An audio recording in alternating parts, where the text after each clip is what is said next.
Kaminval.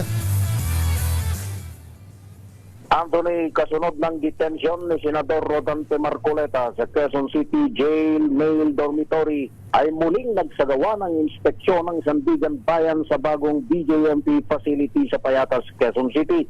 Kasamang mga tauhan ng korte ay dumating si Justice Miranda ilang oras matapos na dumating dito si Senador Marcoleta. Kabilang sa saklaw ng inspeksyon ng korte, ang intake area, mga selda, infirmary, medical facilities, skills development area, classroom, sunning area at e-dalaw facility. Ang inspeksyon ay aksyon ng Sandigan Bayan matapos questionin ng abogado ni Senador Marcoleta ang maaaring epekto sa kulungan sa kalusugan ng senador. Ayon naman kay BJMP spokesperson Jail Superintendent J. Rex Bustinera, welcome ang BJMP sa ganitong oversight bilang bahagi ng transparency, accountability at pagiging bukas sa publiko.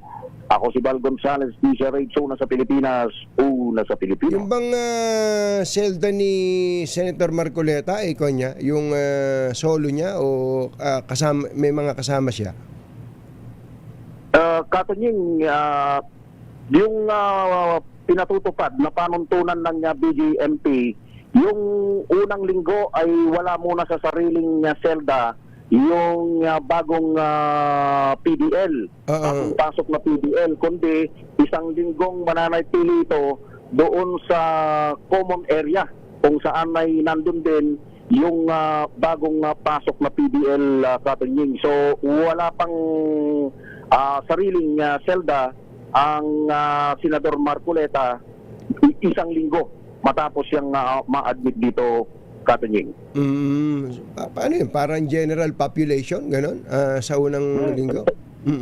Correct, oo, sa general population na area. Kasi para, alam mo, ipinatupad dito, Katanying, mula nung mangyari yung pandemic. May ganito na silang pinatutupad sa lahat ng jail facility na Bureau of Jail Management and Technology. Parang doon ka muna sasalain para makita o kung meron mang dalang nakakahawang sakit, yung isang PDL ay masala muna doon sa common area, Anthony. Pero hindi ba dapat kung may karamdaman nga o kung gustong malaman na may depresya, wag mo na ihalo. Paano kung may nakakahawa siya, di mahahawa pa iba?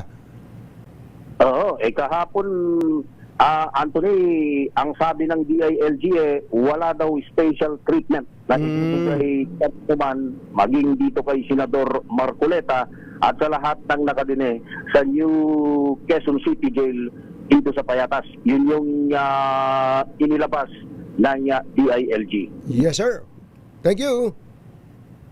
Back to you, Anthony. Maraming salamat, RH5 Val Gonzales.